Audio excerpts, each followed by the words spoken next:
Двамата, само двамата. Само без двамата, никой да, друг. само двамата. Но се върнахме с адски много приятели, нали, и много готини емоции.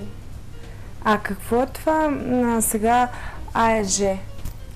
Така, може би към те и трябва двете, Снежана да се обърна малко и двете повече. сме членове на една студентска организация, АЕЖ, което е френско съкръщение Асоциация на обединените европейски студенти. И както става ясно от самото име, тя цели да среща студенти, млади хора от различни държави, различни градове и по този начин те да разберат повече за другата култура, за тяхните обичаи, за техния живот и по този начин всички да се чувстваме като едно голямо семейство. Добре. Ще си говорим след рекламите още повече за АЕЖ, така че и на нашите зрители да им кажа да не напускат екраните.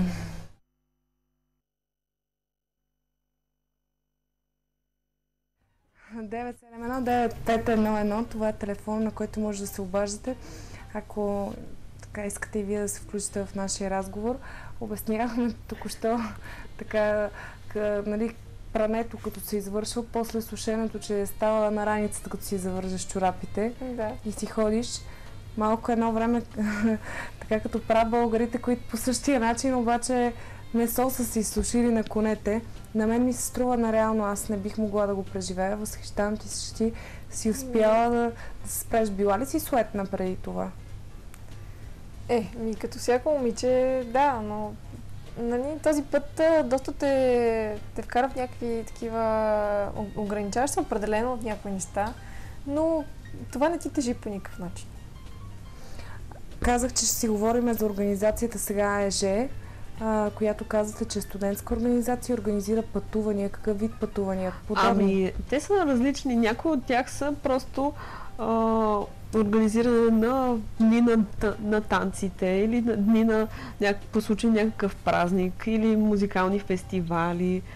И всъщност това, което е основното е, че местни хора от определен град канят други млади хора от всички от много държави от Европа и се търси точно най-различна националност. Колкото може повече националности да се съберат на едно място, за да може да се осъществи комуникация между тях и т.е. да видим, че не сме толкова различни.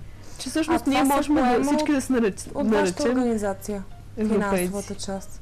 Част от нещата понякога се поемат. Ако е по проект към Европейската комисия или по някаква друга програма, тогава се поемат всички разходи, но в повечето случаи има една малка такса, която е наистина минимална, 30 евро или 40 евро, която ти поема спането и храната за една седмица, например.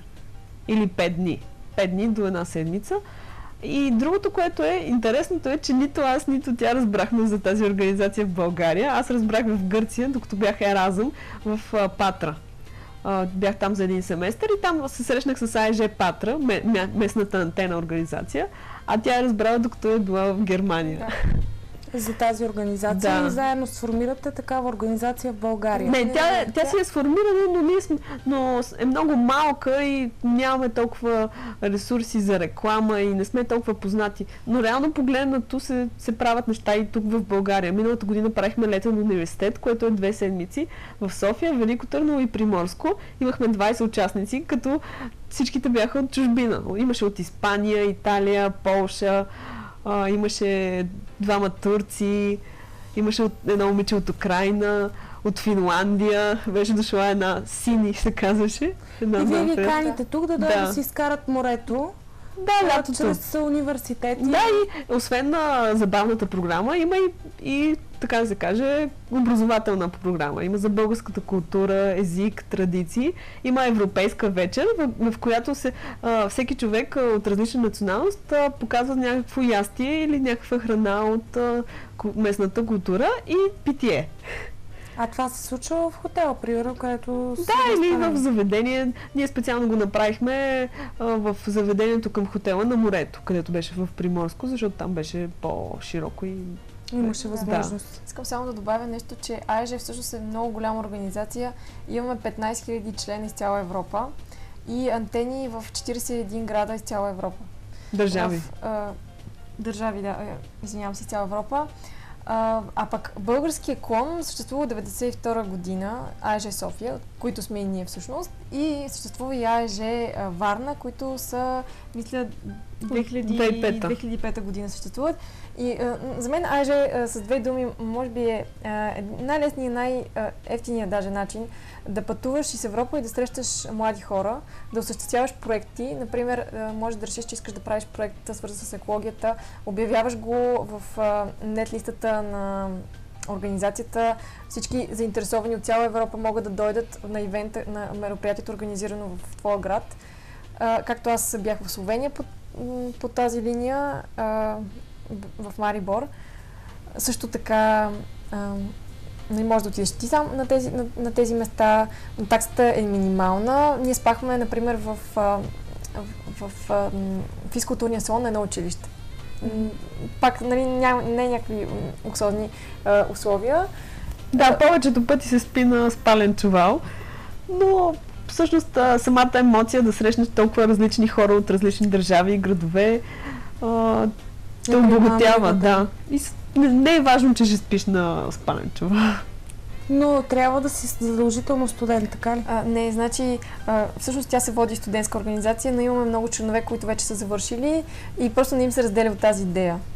Аз също съм завършила, но както виждате съм си в тази организация и продължавам да пътувам с тях.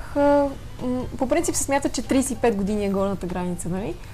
Но има хора от примерно 20 до 35 много активни хора в тази организация.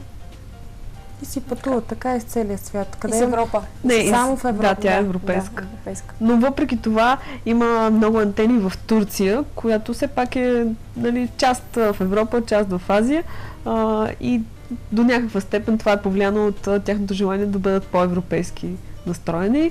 Има антените са местните клонове. Да, в Русия, антена, това е на нашата терминология. Да, като термин. Да. В Русия също има такива местни организации, в Азербайджан има